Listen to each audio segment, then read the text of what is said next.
segundo round de este lado C, con la cortina que elegí netamente, arbitrariamente. O sea, fue sí. no estuve a dedo, sí, a dedo, como se suelen elegir las cosas en la Argentina.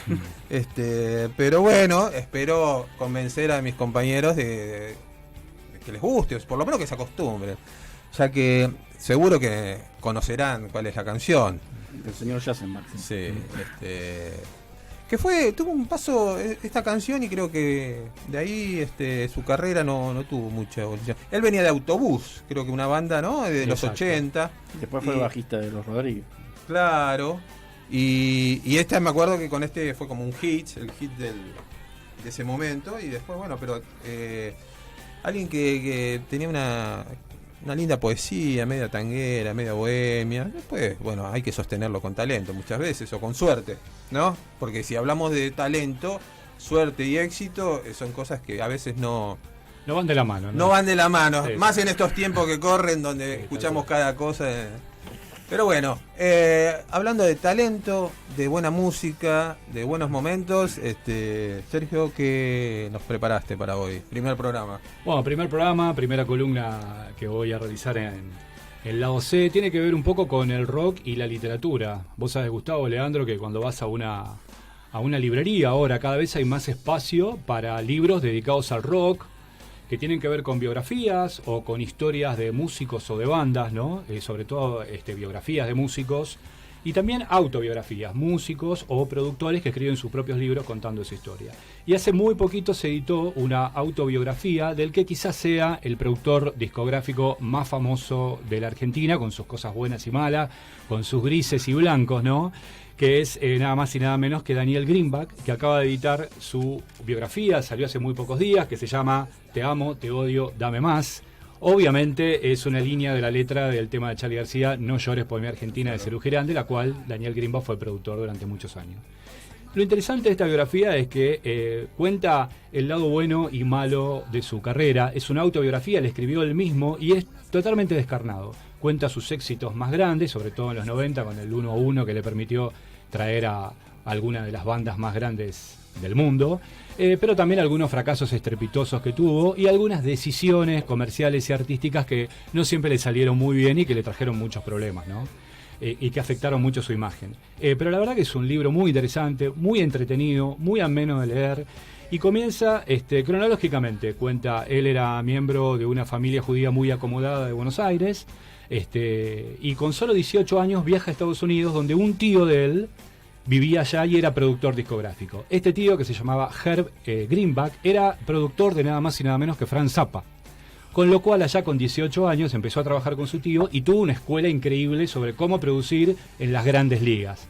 Cuando volvió a Buenos Aires, siendo todavía muy jovencito, apenas había pasado los 20 años, sentía que tenía un montón de herramientas que los productores locales no carecían, no tenían. Así que se metió de lleno en la industria y en la producción discográfica y empezó a lo grande, ¿no? Produciendo durante una etapa muy pequeña a Sui Generis, donde se hizo muy amigo de Charly García. Esta amistad propició que cuando Charly formara Serú Girán, él fuera el productor de la banda durante todo ese primer periodo de Serú, que fue el más exitoso, donde se editaron sus discos más clásicos.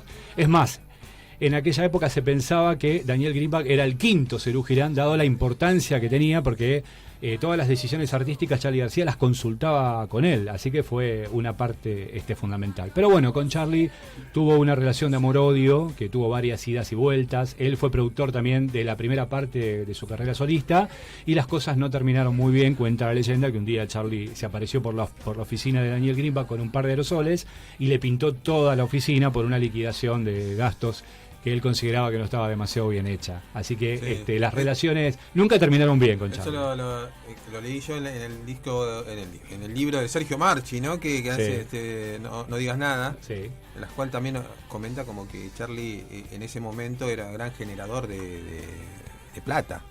Pero él él se enojaba con Greenback porque lo había cagado y iba y le pintaba la pared, pero la plata no aparecía. No, o sea, la plata no aparecía. Bueno, Charly García tiene una famosa frase que dice que los autos de los productores están tapizados con la piel de los músicos, ¿no? Es una frase de Charly muy emblemática que hacía referencia precisamente a Daniel Greenback. Y él lo cuenta, ¿no? En forma descarnada, las peleas, idas y vueltas que tuvo con Charlie.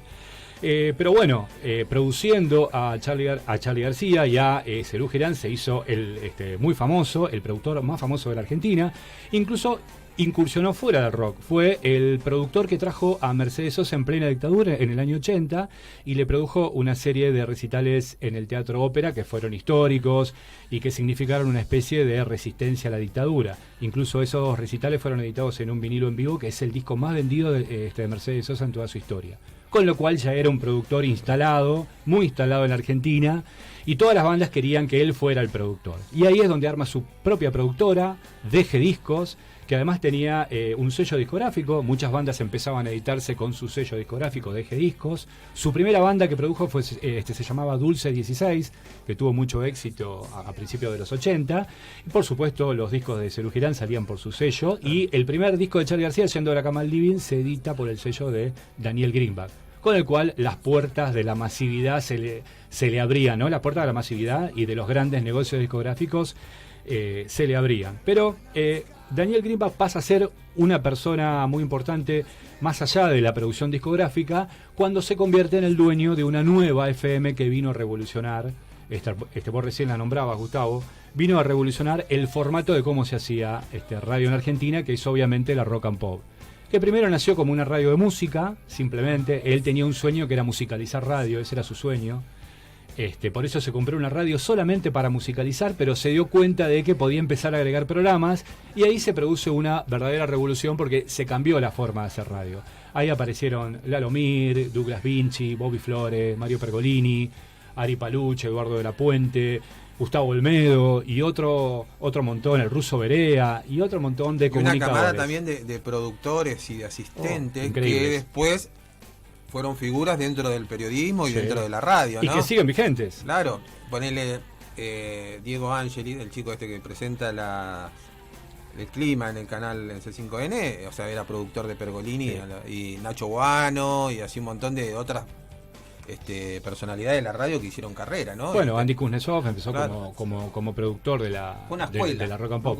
Fue una escuela, y además cambió la forma de hacer FM, porque a partir del éxito de la Rock and Pop todos imitaron la forma de hacer la radio, más allá de la música que pasaran, porque por ejemplo la FM 100, ¿no? Que era la radio del grupo Clarín, empezó a imitar la forma de hacer radio de la Rock and Pop, no la música, porque pasa a otro estilo de música, pero sí el formato. Fue verdaderamente revolucionario. Y apoyado en eso, empieza a hacer festivales de rock cada vez más grandes con figuras internacionales. El primero fue el famoso festival Rock and Pop, que se hizo en la cancha de Vélez, donde empiezan a aparecer grupos internacionales como por ejemplo Nina Hagen, In Excess, que había sacado su primer disco, se presentó en Argentina, más un montón de bandas locales. Creo que fue como, ¿no?, de la década, o por lo menos de esa época, el primer gran festival a nivel calidad de artistas. Yo no sé, después recuerdo visitas como la de Queen o después de Police, pero a nivel festival, y además abarcaba todos los 5 o 10 bandas top argentinas, que en esa época el rock argentino había explotado. Bueno, hablando de The Police, él fue uno de los 2 productores que trajo a The Police a Argentina. Cuando viene a Argentina en el año 80, bueno, él había firmado el contrato con The Police un año antes de que viniera a Argentina. Todavía no había explotado The Police como banda. Cuando llega a Argentina, The Police ya había editado Zenyatta Montata, que fue su tercer disco, que lo había hecho famosos a nivel mundial. Y el productor de The Police, que es el hermano del baterista Stewart Copeland, Miles Copeland, era el productor, estaba súper enojado porque vinieron a tocar a Argentina por $2.50 pesos. Cuando llegaron ya eran una banda súper famosa a nivel mundial. Y bueno, acá hicieron 3 recitales, uno en Mar del Plata, uno en Obras, el famoso recital donde Andy Summer le vuela la gorra a un policía. Donde, bueno, en el libro se cuenta en detalle la anécdota, porque Daniel Greenback estuvo presente en las negociaciones con la policía para que no se llevaran detenido al guitarrista. Y bueno, ahí a nosotros nos la contó Stuka. Stuka estaba en el público y la chica a la que le pegan era la chica que estaba con él. Increíble Stuka, dato. guitarrista los violadores. De los ¿no? violadores, por supuesto, datazo ese. Sí. Datazo. Y bueno, cuenta las negociaciones que Andy Samberg tuvo que pedirle disculpas al jefe del operativo para que no se lo llevaran detenido. Hubo toda una negociación, así que es una anécdota muy, muy buena. Pero decía, empiezan los festivales cada vez más grandes. Viene The Cure a la Cancha de Ferro a fines de los 80, donde se produce una verdadera batahola, porque hubo gente que quiso entrar sin entrada, derribaron los alambrados, los fanáticos del Dark le empezaron a pegar a la policía, hasta mataron perros de la policía. Fue una noche muy violenta, con un volumen muy alto, donde los edificios de Caballito se movían, así que hubo denuncias, pero bueno, pudo sacar el recital adelante. Y después viene un hito fundamental, que es haber traído a Sting a tocar a la cancha de River, la primer gran recital gigante que se hacía con una estrella a nivel internacional. Sting acababa de sacar su segundo disco solista. Y también logra que el Festival de Amnesty Internacional haga su cierre en una gira que tenía 20 fechas. La última fecha se hizo en la cancha de River, y acá tocaron Bruce Springsteen, Peter Gabriel, que hoy vamos a hablar de Peter Gabriel también, y Sting, más músicos locales como Charly García y León Gieco, ¿no? En un festival impresionante. La famosa frase de Charly, súbanme el volumen, porque Tal claro, cual. tocaron ellos previo y...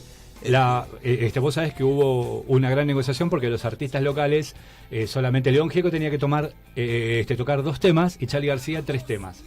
Bueno, Charly García se empacó que si no tocaba lo que él quería no subía al escenario, y León Gieco cedió uno de sus temas para que Charly tocara uno más. Así que subió León Gieco, hizo un solo tema para que Charly tocara uno más, pero Charly igualmente cuando subió se pasó de rosca y terminó tocando como 6 o 7, lo que provocó un desorden en la organización terrible, porque era una transmisión televisiva a todo el mundo con los tiempos muy, muy pautados, y provocó un nuevo conflicto entre Charly García y Daniel Greenback, que se prometió nunca más trabajar con Charly a raíz de este problema. Pero bueno, llega gracias a la fama y lo bien que salió ese recital de Amnesty, se hizo como un nombre en el mercado internacional, y llegan los 90 con el 1-1 y la facilidad que tenían de pagar grandes cachets a artistas internacionales. Y entonces vienen David Bowie, Bob Dylan, Eric Clapton, Paul McCartney, Keith Richards primero como solista, ¿no? Madonna, Nirvana, Guns N' Roses, Tears for Fears, Erasure, Ajá, y seguían las firmas. Él era el gran productor argentino, el único productor argentino que podía traer a esas incluso estrellas. el traer a Keith Richards le abre la puerta después, ¿no? Exactamente. Él empieza lentamente una negociación con el manager de los Rolling Stones para traerlos a Argentina, y el que termina convenciendo a la banda de venir a Sudamérica es Keith Richards, precisamente diciendo: fui a Buenos Aires, me fueron a ver 50.000 personas con mi banda, me coreaban, me gritaban, vamos por favor, hay que ir a ese país. Y finalmente Keith Richards es el que los convence, y vienen los famosos recitales de los Rolling Stones, que vinieron varias veces, traídos como por Daniel Greenback como su productor, que realmente fue un acontecimiento cultural, musical, pero también social, ¿no? Estamos en el 1-1, la pizza con champagne, y los Rolling Stones un poco se prestaron a ese juego, fueron a la Casa Rosada, se sacaron fotos con Menem, y hay un montón de anécdotas alrededor de esta visita de los Rolling Stones que se pueden leer en el libro. Daniel Greenback es un productor que además incursionó en otras áreas, como por ejemplo en un momento estuvo a cargo del Zoológico de Buenos Aires, vendió la Rock and Pop, la volvió a comprar, volvió a venderla, creó otras radios, se metió en el fútbol, fue manager de Independiente, compró un club de fútbol en España, el Logroñés, donde le fue muy mal, tuvo varias, pero cuenta su principal fracaso. ¿Cuál fue su principal fracaso? A principios de los 80, un muchachito le acercó un demo de una banda incipiente con 5 temas grabados para que él escuchara, para ver si los podía fichar para su sello de G-Discos. Él los escuchó y dijo: son una mala imitación de The Cure y de The Police, no me interesa. ¿Cuál era la banda? Soda Stereo. Les dijo que no, y finalmente Soda Stereo terminaría fichando para CBS, y es un error que no se puede perdonar. Dice: no sé cómo no lo vi, cómo se me escapó. Dice: en ese momento me parecía que no tenían demasiada calidad, que eran una burda imitación de bandas británicas, y no los quise fichar. Es el gran fracaso de mi carrera como productor. Claro. El bajista es nada más y nada menos que Tony Levin, al que él llama el emperador del bajo, ¿no? que tocó en King Crimson, sigue siendo músico de King Crimson y que fue su bajista durante muchísimos años.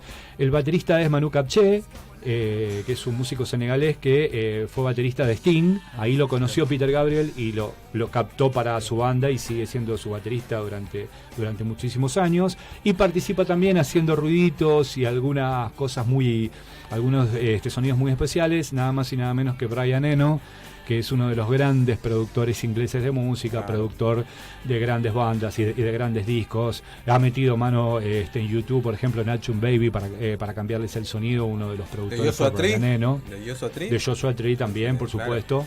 Es un gran productor, íntimo amigo de Peter Gabriel y que participa también. Así que con esos músicos son los que grabó en su estudio de Londres, que se llama Real World, este tema que vamos a escuchar ahora.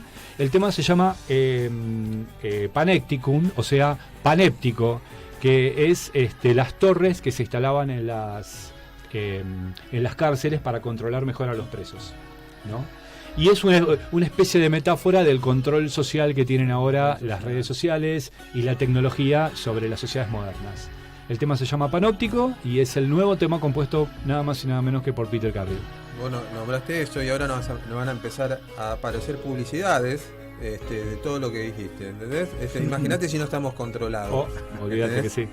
Vamos a escuchar lo nuevo Peter Gabriel, un lujo acá en la 12 en su primer capítulo.